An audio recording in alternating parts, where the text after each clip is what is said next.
안녕하세요. 평강침례교회 발아래 학당입니다. 자, 이번 학기는 발아래 학당의 네 번째 과정, 기도야 놀자, 기도에 대해서 배우고 있습니다. 오늘은 국어, 이제 기도에 대해서 배우는 기도야 놀자의 마무리죠. 힘기도에 대해서 우리 같이 보도록 하겠습니다.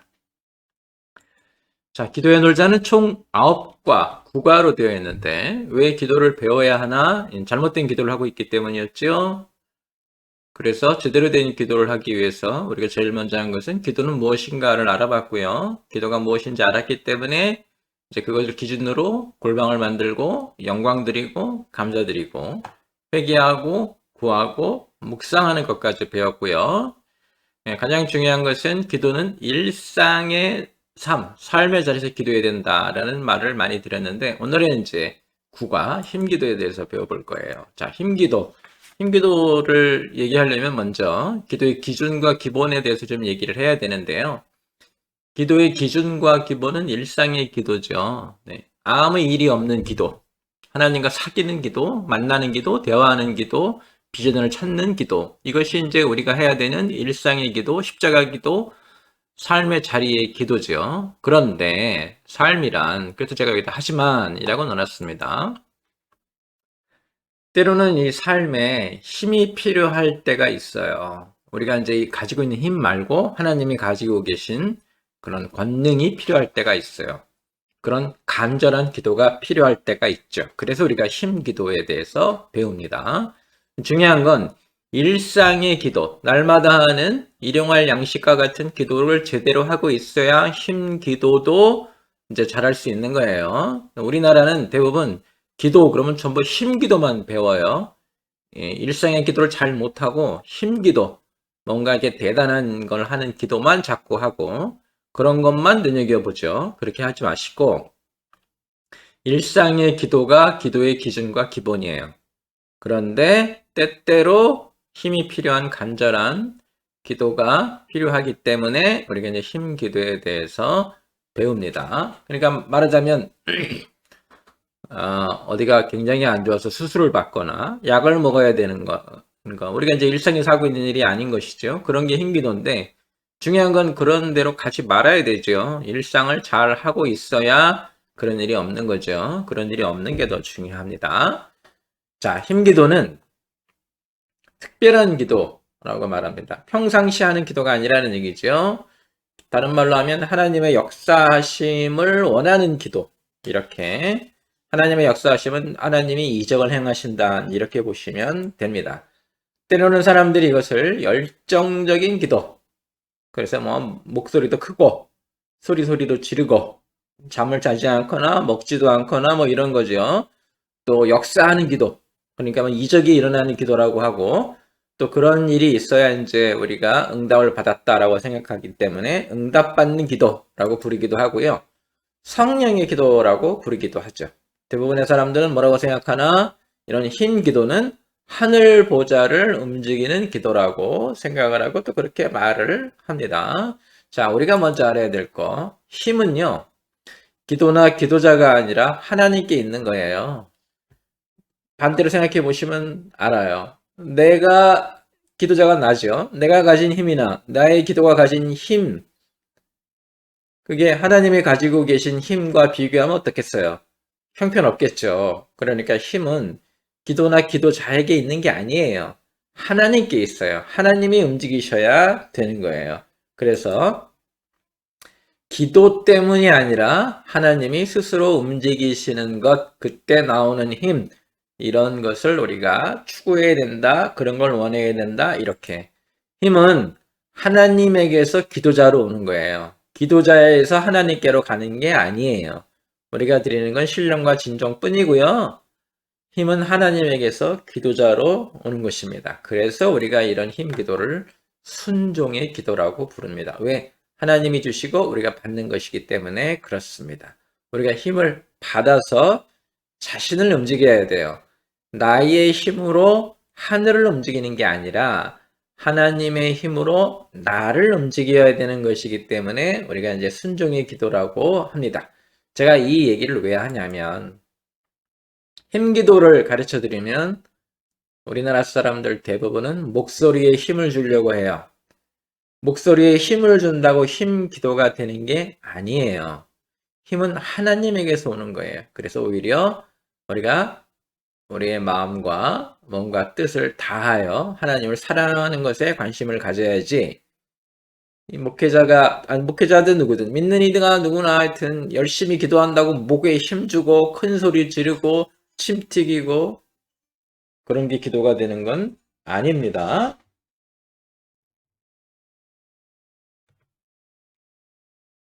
그래서 여러분들 그렇게 알고 기도를 준비하셔야 됩니다.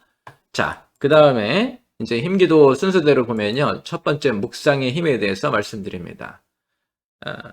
전쟁을 앞두고 있는 여호수아에게 하나님이 강하고 담대하라고 하셨죠. 강하고 담대한 게 힘이 있는 것이죠. 그리고 그 방법으로 어떻게 하라? 말씀을 주야로 묵상하라 라고 하셨어요. 이 전쟁은 하나님께 속하여 있지만은 그 전쟁을 이끌어가고 하나님이 인도하시는 것을 받는 이들도 그 하나님의 역사하심을 감당할 수 있어야 됩니다. 그래서 묵상하라고 하신 것이고 우리 보고 강하고 담대하라고 하신 거예요. 묵상하라는 말은 하나님의 사람이 되어야 한다 이 말이죠.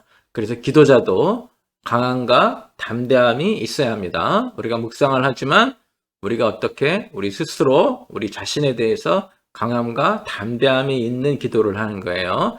목소리가 큰 게 강하고 담대한 게 아니라 마음의 굳은 결의, 의지, 소망 이런 것이 우리를 강하고 담대하게 합니다. 그러려면은 늘 말씀을 묵상해야 되겠죠. 묵상은 무엇이냐면 하나님의 뜻과 지혜를 내 영혼에 심는 거예요. 그러니까 하나님이 주시는 뜻, 하나님이 주시는 지혜를 내 영혼에 쭉 심어 넣는 것, 잘 간직하는 것, 이것이 묵상이고요. 이 묵상으로 인해서 우리는 뭘 얻게 되냐면 깨달음을 얻게 되죠. 깨달음을 얻게 된다는 얘기는 우리가 어떤 사람이 된다는 거예요. 하나님의 사람으로 바뀌기도 하고 하나님의 사람인 우리가 하나님의 뜻을 깨달았기 때문에 나의 삶의 모습이나 나의 생각을 바꾸게 되죠. 그래서 이것을 우리가 움직임의 기도라고 합니다. 우리 쉽게 생각하기에 묵상은 앉아서 하는 거라고 생각하는데 실제로는 그 결과는 우리 삶을 움직이기 때문에 움직임의 기도라고 볼 수 있고 강력한 기도라고 볼 수 있습니다. 우리가 말씀을 성령의 검이라고 하는데요. 이 성령의 검으로 우리를 골수를 쪼개고 우리를 하나님 앞에 드러내는 거죠. 그래서 듣는 기도, 이게 중요하고 가장 강한 힘을 가지고 있는 것이 무엇이다? 묵상의 힘이다. 그래서 여러분 묵상하실 줄 알아야 됩니다. 물론 우리 십자가 기도 맨 마지막에도 묵상에 대해서 공부했죠. 다시 한번 참조하시고요. 묵상의 기도, 듣는 기도 가장 강한 힘을 가지고 있다라는 거 잊지 마시기 바랍니다. 자, 그 다음에 이제 우리가 방언에 대해서 좀 얘기를 해야 되는데요. 방언의 힘. 성령이 충만함으로 이끄는 영의 기도를 우리가 이제 방언 기도라고 부릅니다. 다른 말로 하면 사람의 말이 아닌 하늘의 말로 하는 기도고요. 말로 표현 안 되는 마음을 쏟아놓는 기도죠. 우리도 왜 화가 잔뜩 나면 소리를 꽥 지르잖아요. 자, 말로는 나는 화가 났어 라고 말한 것은 아닌데 꽥 소리 지른 것만으로도 이미 나는 화가 났다는 표현이 된 거고 그걸 듣는 사람도 저 사람 화가 났구나라고 이렇게 전달이 되죠. 그래서 언어적인 것으로 말로 표현 안 되는 마음을 쏟아놓는 기도고 말로 표현할 수 없이 복잡한 또는 강한 넘치는 그런 마음을 한 번에 쏟아놓는 그런 것을 우리가 방언의 기도라고 말할 수 있습니다. 이 방언의 기도는 기도자가 하나님과만 소통하는 거죠. 이게 물론 이제 기도의 기본 정의에서도 말씀드렸죠. 기도는 누가 들으시는 거예요? 하나님이 들으시는 거죠. 사람들이 듣는 게 아니에요. 그래서 기도자가 하나님과만 소통하는 것이고 이것이 우리가 하는 기도가 아니라 전적으로 성령을 의지하는 기도이기 때문에 성령의 기도라고도 말을 합니다. 나의 마음을 성령을 통해 성령의 인도하심을 통해 하나님께 쏟아놓는 기도. 그런데 이 방언은 사실은 난곳 방언으로 시작했죠. 난곳 방언이라는 게 무슨 말이냐면 태어난 곳의 방언. 이 방언은 언어란 뜻이에요. 지금처럼 비언어적인 게 아니라 태어난 곳의 말로 시작했어요. 여러 나라 사람들이 모였는데, 여러 언어를 사용하는 사람들이 모였는데, 그들이 각자 자기 말로 기도했는데 다 알아들은 거예요. 그러니까 그 사람들이 소리를 냈는데, 다른 나라 사람은 못 알아듣잖아요? 그 말을 쓰는 사람들이 아니기 때문에. 그런데 이해하기 시작했다고요. 그러니까 자기네 나라 말로 했는데, 다른 나라 사람이 알아들었다. 난 곧 방언으로 기도했는데, 모든 사람들이 다 알아들었다. 그래서 언뜻 보기에는 소리를 쏟아낸 것 같지만 사실은 뭐예요? 언어죠, 언어. 논리적인 언어로. 이게 이제 그렇게 시작이 됐는데 나중에 가면은 이제 고린도 전서 후서에 나오는 그런 방언은 비언어적인 소리가 더 강조되는 그런 방언들이 이제 성경에도 등장을 합니다. 그런데 난곳 방언, 태어난 곳의 말로 하는 방언으로 시작이 됐고 나중에 비언어적인 것으로 더 넓어졌다. 이렇게 보시면 됩니다. 이게 이제 영혼을 쏟아붓는 것이기 때문에 일상을 넘어서는 심기도라고 우리가 부릅니다. 그런데 아셔야 될 게 개인적인 것이에요. 하나님과 나 자신, 이렇게 둘 사이에만 하는 기도이기 때문에 자기의 덕만 세웁니다. 다른 사람들의 덕을 세우는데 관심이 없는 게 아니라 방언이라는 것 자체가 자기의 덕만 세우게 되어 있어요. 그래서 해석해주는 사람이 없으면 사람들 앞에서는 하지 말라. 이게 성경의 기본 가르침이에요. 왜? 해석을 안 하면 어떤 거가 됩니까? 비언어적인 것으로 되어 있기 때문에 다른 사람들이 못 알아듣죠. 다른 사람들이 못 알아들으면 덕이 안 되는 거죠. 그래서 성경에서는 우리에게 그렇게 말씀하시죠. 너 혼자 있을 때는 방언을 하지만 사람들이 있으면 예언을 하라. 예언을 설교하는 것과 똑같습니다. 사람들이 알아들어야 되기 때문에. 그래서 사람들 앞에서는 제안을 하는 것이고요. 옛날에 어떤 신학교 교수님이 헬라어를 가르치는 신학교 교수님이 당시에 이제 방언을 되게 유명하게 하는 교회 20곳을 찾아가서 요한복음 1장을 헬라어로 방언하는 시간에 요한복음 1장을 큰 소리로 했어요. 이 헬라어가 다른 사람이 듣기에는 방언과 같아요. 마테리오스 막 이렇게 하면서 하기 때문에 방언과 같은데 20교회 전부가 그것을 해석하는 사람이 일어나서 해석을 하더래요. 전부 다 틀린 말로. 그래서 이렇게 사람들이 많이 모인 곳에서 보여주기식으로 하는 방언은 문제가 많습니다. 예, 여러분 그런 거 참조하셔야 되고요. 또 하나 주의해야 될 게 방언지상주의. 방언만 하면 대단히 큰 일을 한 것처럼, 큰 은혜를 받은 것처럼 생각하는 거, 성경에는 없습니다. 네, 그런 것에 빠져드시면 안 됩니다. 또 하나는 방언을 하지 못하면 구원을 받지 않은 것이다 라고 하는 주장, 왜곡이라고 제가 표현을 했는데 왜곡을 넘어 이단적인 말입니다. 정말 아무것도 모르는 사람들이 함부로 구원에 대해서 조건을 건다든가 교만해서 그래요. 이제 자기가 방언하고 막 이러면은 뭔가 막 된 것처럼, 자기가 특별해진 것처럼, 자기가 마치 하나님의 바로 밑에 있는 사람이 된 것처럼 하기 때문에 감히 방언을 못하면 구원을 못 받은 것이다. 이런 교만한 말을 하는데, 그런 것도 전부 성경에는 없는 왜곡된 주장이고요. 그래서 방언에 힘이 필요하지만 방언 지상주의, 방언이면 다 된다, 방언이야말로 가장 좋은 것이다 라든가 구원을 받은 증거라고 하는 주장하는 사람들이 만나면 여러분 조용히 빠져나오셔야 합니다. 그래서 교회를 배려하는 겸손이 방언의 힘에는 필요합니다. 방언이 아무리 힘이 있어도 교회를 능가할 수는 없습니다. 사람들이 있는 공중예배, 회중예배에서는 방언을 제한하는 것이 성경의 가르침인데 방언을 하지 말라는 얘기가 아니라 의미가 없는 소리를 내는 것이 꽹과리처럼 되는 거죠. 그런 거는 하지 말아라. 왜? 방언은 나와 하나님과의 이야기이기 때문에 다른 사람이 들을 필요가 없다라는 것이 기본적인 입장이고요. 제가 또 한 발짝 더 나가면 이제 교회들마다 통성기도 과하게 크게 하는데 이런 것도 주의할 필요가 있습니다. 왜? 소리나는 꽹과리와 같기 때문에 그렇습니다. 통성기도를 큰 소리로 여럿이 모여서 같이 해보면 알아요. 이게 무슨 말인지. 자, 그 다음에 이제 금식의 힘에 대해서 말씀을 드리도록 하겠습니다. 우리가 하는 기도 중에 가장 힘들어하는 기도가 이 금식 기도예요. 성경에서도 이것을 뭐라고 표현하냐면 스스로 영혼을 괴롭히는 것이다. 이제 이렇게 말씀하시죠. 너희는 스스로 영혼을 괴롭히라. 이 말은 금식하라. 이 말과 같은 말입니다. 이 금식은 죄에 대한 뼈저린 회개를 상징하는 것이죠. 밥을 안 먹는 거는요, 생명을 놓는 것과 똑같은 거예요. 이게 제가 우리 기도에 대해서 설명할 때 처음에 드린 말씀하고 똑같습니다. 일용할 양식이 사실은 가장 중요하다. 왜? 일용할 양식을 먹지 않으면 그 다음에 어떻게 되는지 보면 금방 알아요. 그죠? 예, 굉장히 고통스럽습니다. 그러니까 금식한다는 거는 죄에 대한 뼈저린 회개를 상징하는 것입니다.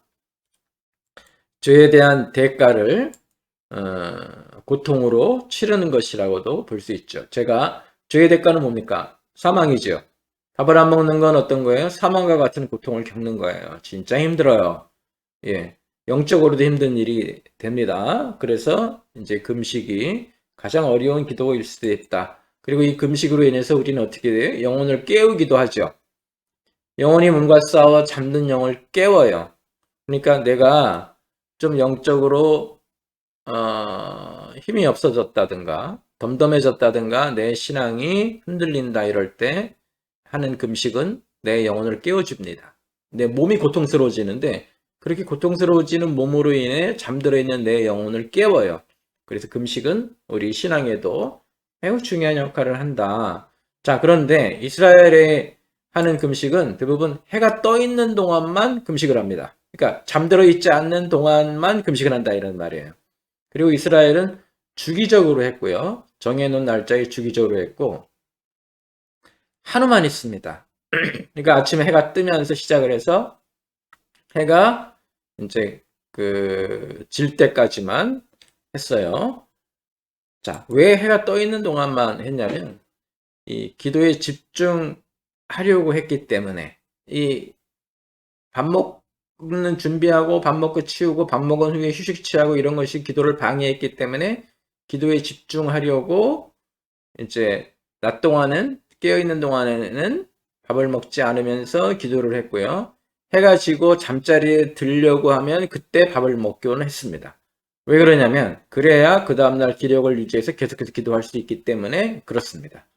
고통은 낮에만, 밤에는 해가 지면 밥을 먹어서 기력을 유지했죠. 예수님의 금식 기도가 특별한 이유는 주야로 하셨기 때문에 되게 특별한 일이고요. 이슬람 사람들도 자기들이 하는 라마단을 보면은 오히려 더 많이 먹습니다. 해가 지면 먹어요. 그래서 기력을 유지해야 되죠. 자는 동안에 영양을 섭취해서 그 다음날 또 금식하면서 기도할 수 있기 때문에 길게 유지하기 위해서 그렇게 하는 것이죠. 그래서 기도에 집중하려고 했기 때문에 해가 지면 먹었고 하루만 하는 것을 이스라엘의 기본으로 삼고 있었어요. 근데 뭐 이런 거는 우리가 꼭 지켜야 되는 건 아니기 때문에 여러분들도 아셔야 되고 이 해가 지면 먹어서 기력을 유지한다는 말을 제가 왜 강조하냐면 기도에 집중해야 되는 거예요. 금식에 집중하는 게 아니라고요.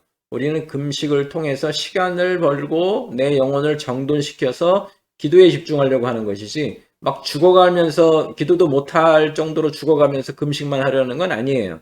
그거는 금식 기도가 아니고 그냥 금식인 거죠. 그래서 기도에 집중하려 저렇게 했었다. 이스라엘은 그렇게.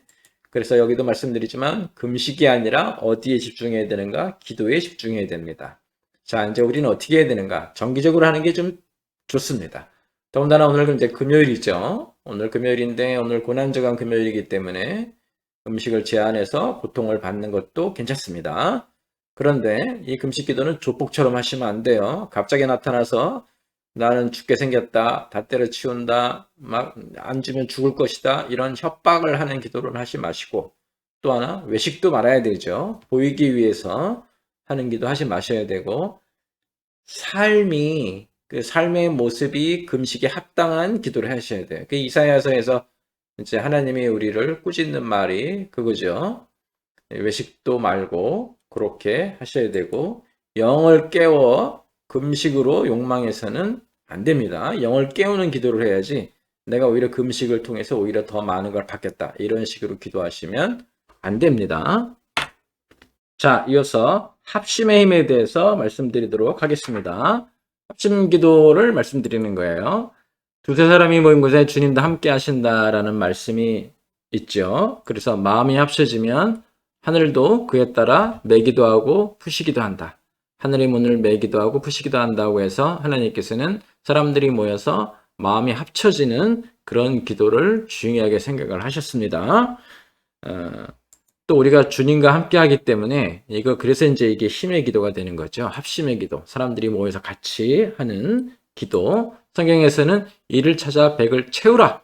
그래서 모임 또 온전해짐을 강조하셨는데 역시 합심 기도도 기도자를 온전하게 합니다. 내가 하는 간구 그리고 저 사람이 하는 간구 이것이 합쳐지는 것이기 때문에 온전해지게 된다는 얘기인데 이 합심한다는 것 자체가 상의한다는 얘기고요. 상의한다는 게 마음의 일치를 보는 것이죠. 그래서 내가 하면 내 쪽만 보고 기도하는데 사람들과 같이 하면 그 사람들이 가지고 온 기도를 통해서 우리가 더 그 기도가 온전해질 수 있는 그래서 마음의 일치를 보는 우리가 이제 구할 것을 상의할 때 하나님이 우리와 함께 계시기 때문에 하늘의 뜻을 찾게 되는 거죠. 내가 판단해서 하는 기도가 부족할 수 있어요. 왜냐하면 내 생각이 하나님의 생각과 같지 않기 때문에 그래서 사람들과 같이 모여서 무엇을 구할 것인가 같이 상의하고 그리고 구하는 제목을 같이 이야기할 때 하늘의 뜻을 찾게 된다는 거 이제 우리가 아셔야 되고요. 철이 철을 날카롭게 하듯이 합심해서 하는 기도는 개인 기도를 다듬어 줍니다. 나만 아닌 상대방이 있기 때문에 더 그렇습니다. 그래서 우리가 이것에 관심을 가지고 합심하는 기도를 해야 되는 것이고요. 초대교회에 보면은 늘 모여서 기도했죠.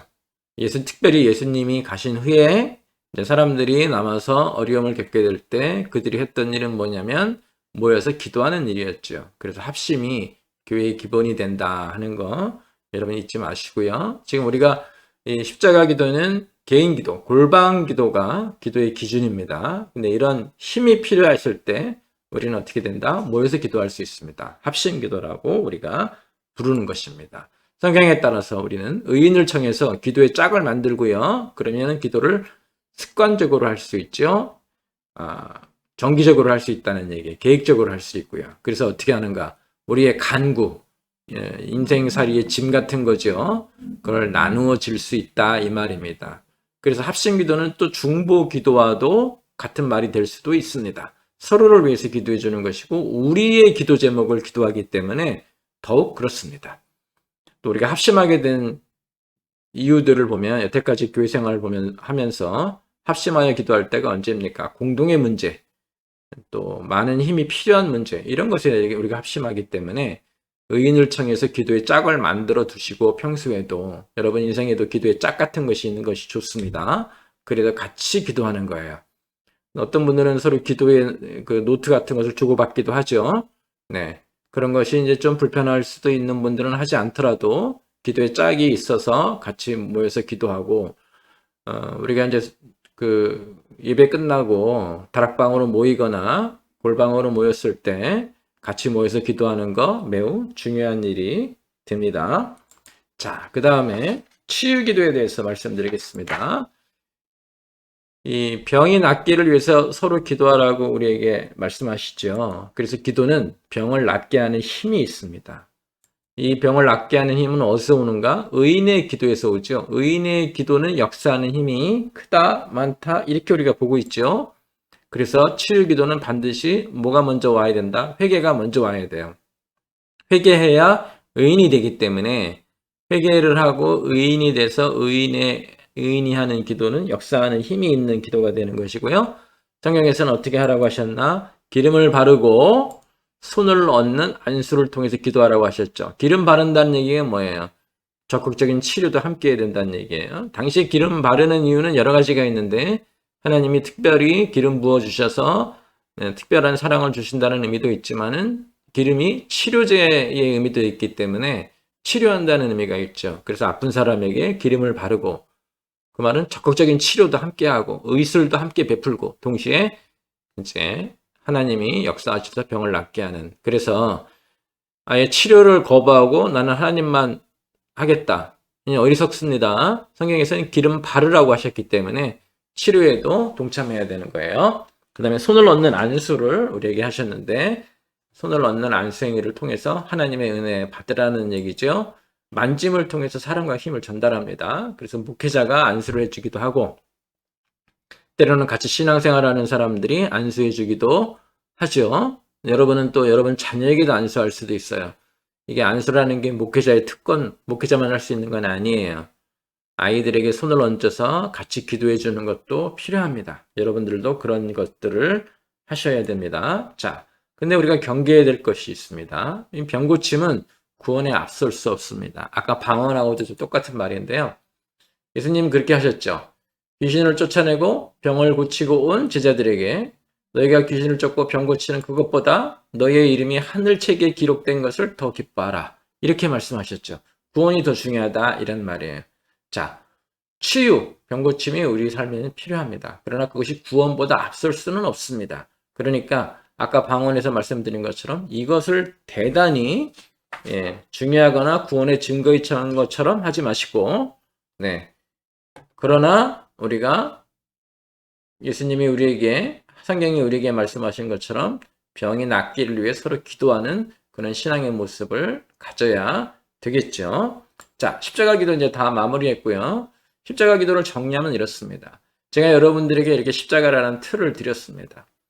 주기도문과 예수님이 가르쳐주신 기도를 통해서요. 그래서 여러분 언제든지 기도하실 때는 종이를 꺼내서 십자가를 그리셔도 되고요. 눈을 감고 마음속으로 십자가를 그리세요. 그러면 제일 먼저 이 머리 부분, 예수님의 머리 부분에 골방을 만드시고요. 예수님만 집중하라는 얘기죠. 성령으로 충만하라는 얘기죠. 그 다음에 이쪽 칸에 써 내려가기 시작합니다. 뭐를요? 영광을 먼저 드리는 거죠. 영광은 뭐예요? 하나님은 누구신가에 대한 고백이에요. 그래서 찬양을 드릴 수도 있고 또 동시에 시편 같은 것으로 이제 하나님께 말씀을 드릴 수도 있고 또 내가 경험한 하나님을 고백하는 것이죠. 그래서 이 칸을 채우고 그 다음에 이 칸에 하나님께 감사를 드리는 것이죠. 감사는 뭡니까? 하나님이 나에게 무엇을 해주셨는지를 고백하는 것이죠. 구원에 대한 감사, 일용할 양식에 대한 감사, 삶의 자리에 우리 특별한 기도 제목에 대한 감사 쭉 하신 다음에 십자가 이제 아래 기도로 내려옵니다. 여기요. 거기는 회개죠. 회개는 뭐예요? 나는 누구인지를 고백하는 거예요. 자기 삶의 자리에 죄를 고백을 하는 거죠. 제가 이런 짓을 했습니다. 이것이 제가 마음에 걸립니다. 이렇게 상처를 줬습니다. 그 다음에 죄책감을 이겨내라 그랬죠. 죄책감은 나의 연약한 부분이 될 수 있기 때문에 그 연약한 부분을 강하고 담대하게 만드는 되새김을 계속해야 된다. 그래서 제가 이쪽에 회개를 말씀드렸고 이쪽으로 넘어오면 이제 십자가 아랫기도 오른쪽에 간구, 하나님이 무엇을 해주시기를 원하는지 첫 번째 비전과 사명을 위해서 기도해야 되죠. 내가 지금 당장 급한 것, 그건 삶의 자리고요. 당장 급한 것보다 더 나는 왜 이 땅에 와 있고 나는 무슨 일을 해야 되는지 하나님 나라에서 내가 할 일과 멜 일은 무엇인지 이런 거를 구하는 기도를 해야 되고 삶의 자리에서 구해야 될 거, 우리가 필요로 하는 거, 원하는 거 하나님께 구하시고요. 동시에 나리에서 우리를 위한 기도, 가족, 교회, 이웃을 생각하면서 같이 기도하시는 중보 기도도 함께 하셔야 되고 자 이제 맨 밑에 발밑으로 와서 묵상, 하나님이 말씀하시게 제가 묵상 가장 강력한 힘기도라고 말씀드렸죠. 묵상을 통해서 하나님이 나에게 역사하시게 우리가 같이 기도해야 됩니다.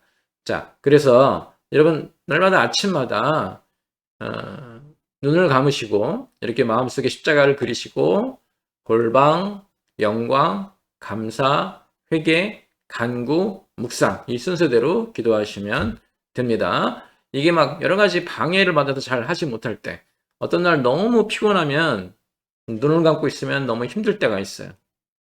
그럴 때는 어떻게 하는가? 종이를 꺼내서 이렇게 십자가를 그리시고요. 글로 써 내려가세요. 글로 써 내려가는 게 완전한 문장을 만들 필요는 없고요.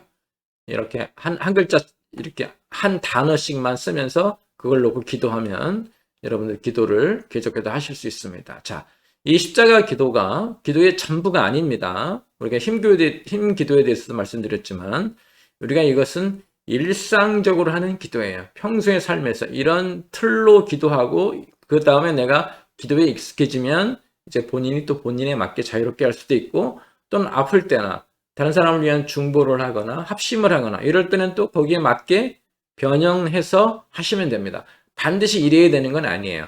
근데 제가 왜 이렇게 이거를 강조하냐면 이렇게 꾸준히 해서 기도에 대한 훈련을 많이 해 놓으시고 기도를 통해서 하나님과 많이 교제가 되면 그 다음에 하는 기도들이 이제 내가 자유롭게 내 영혼이 필요한 것들을 찾아서 하는 기도가 될 수 있는데 이런 거 없이 기도의 기준, 기도의 기본 없이 그냥 다른 사람이 하는 기도 어깨너머로 배워서 하는 그런 것들은 좀 문제가 있다. 이렇게 해서 말씀드립니다.